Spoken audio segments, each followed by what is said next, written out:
Page 28, Moose Shoe and Peace. From my journal. Last autumn, the day before the dance, Galen had said, "I'm taking Queenie." "Like a date?" I asked, joining him on my creaking porch swing. I'd always been a closer friend to both of them than they were to each other. Galen explained, "We've been going together for a while. I would have told you, but we decided not to tell anybody. You know how people talk." I'd never admitted to Queenie or anyone else that I liked him.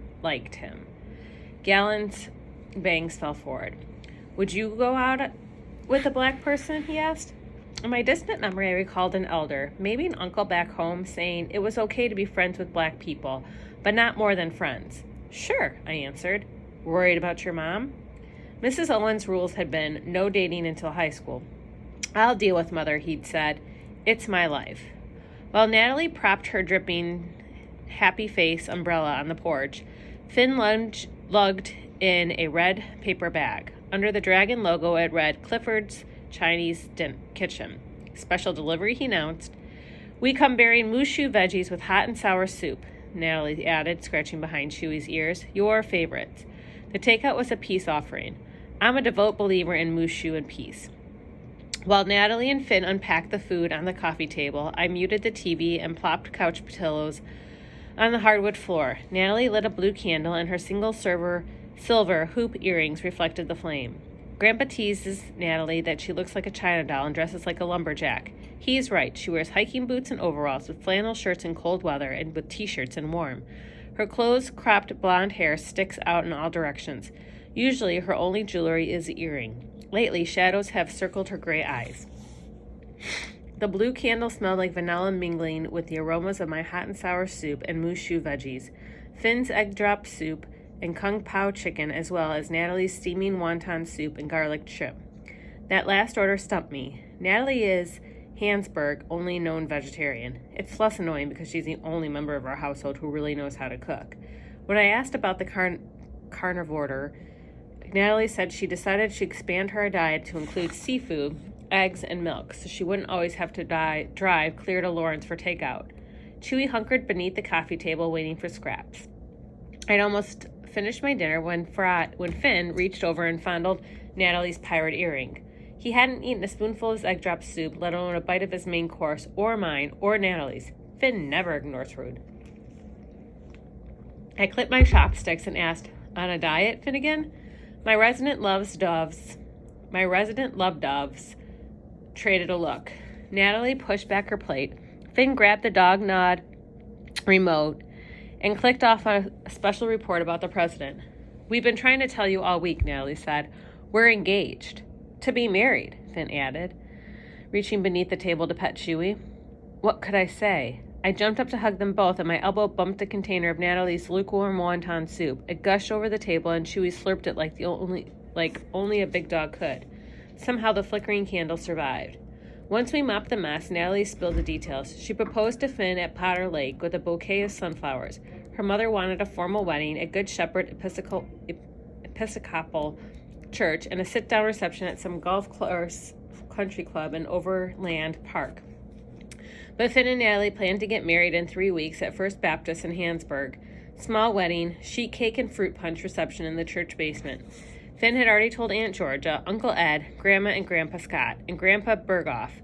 Dad had already requested leave to fly home from Guam.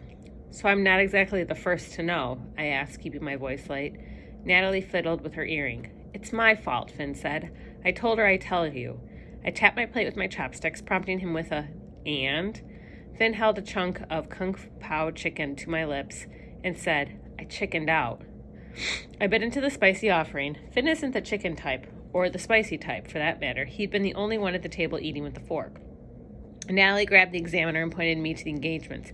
The entry read, Mr. and Mrs. Lucas Lewis of Overland Park announced the engagement of their daughter, Natalie Michelle, to Mr. Finnegan Patrick Berghoff, son of Major Eric P. Berghoff and his late wife of Hansberg. Miss Lewis, a member of Alpha Delta Pi sorority, is a graduate of the University of Kansas and the news editor of the Examiner.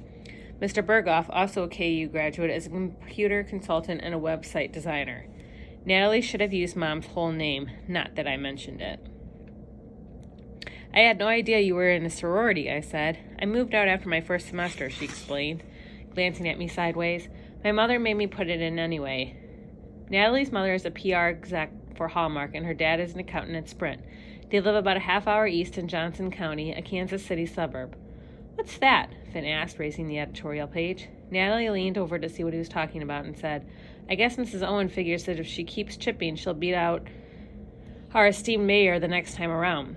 Finn appeared to be rereading whatever had upset him. I doubted Finn paid much attention to local politics than I did, at least beyond handing out flyers to support Uncle Ed's bid for city council. He called the last elections glorified family feuds and said it was no accident they fell during April, the month of fools. Finn closed and folded the newspaper like it had offended him somehow. Natalie set down her chopsticks and said, You know, Finn, the letter does mention that she has the highest respect. The flame flickered, and Finn waved the paper at her. You approve of this? It's the editorial page, Natalie answered, sounding like a journalism professor.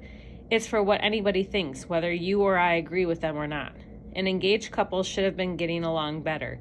Not that anyone was asking what I thought. Retreat sounded like a good idea.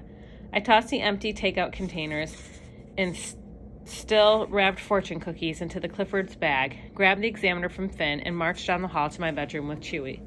Finn called, Rain, stay out of it. I shut the door behind my dog and opened the Examiner to Letters to the Editor. The only published letter read, Dear Editor, next week's City Council agenda indicates a 1,340 request in conjunction with a Native American Summer Youth Camp program here in Hansburg.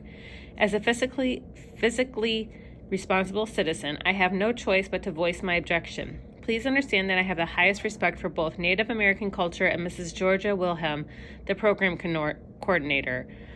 On an informal basis, I even encourage my own child to accompany her to Native American events. But is it the place of our city to finance a special program that serves only one small cultural group? It merits noting that one of the teens is an out-of-towner. While it has been verified that his parents would finance his portion of the expenses, his outsider status only underscores the minuscule participation number of 4. Furthermore, I have verified that the only local Native American child who's an honor roll student is not on the roster.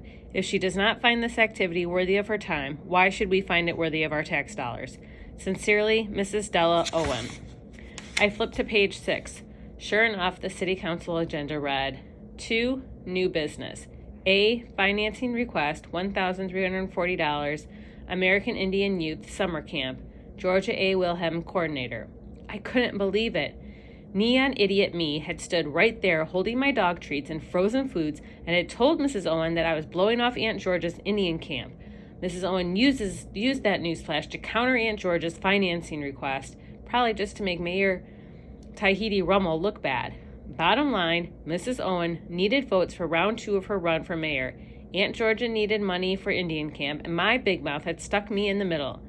If I did nothing, it wouldn't look like I was siding with Mrs. Owen. If I joined Indian camp, it would look like Aunt Georgia had pressured me, something she'd never do. Besides, the way I saw it, my heritage was not something to be talked about in the weekly news. To think Finn wondered why I never left the house. The bathroom smelled like honey and cucumber. Natalie stood in front of the steam-clouded mirror, wearing a green herbal face mask. So Indian camp is news, I said. Culturally inclusive news. Natalie's frown cracked her drying mask. Hadn't thought of that, she replied.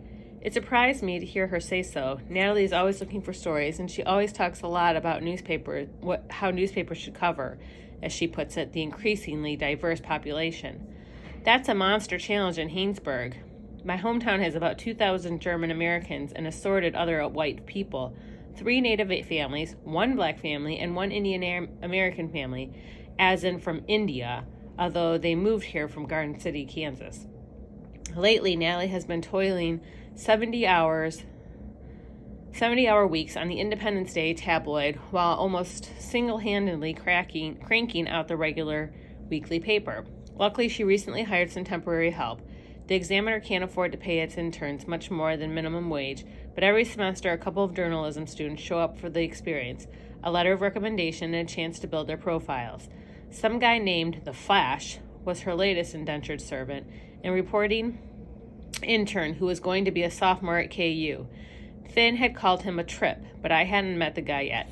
Natalie flipped on the cold water. I'm desperate, she said. All I have lined up for the issue after the 4th of July tab is the regular meetings. You know, merchants, association, city council. I tried to cheer her up. Maybe Butcher Slotnick's hogs will get loose and chase Sheriff Applite down Lincoln Avenue again.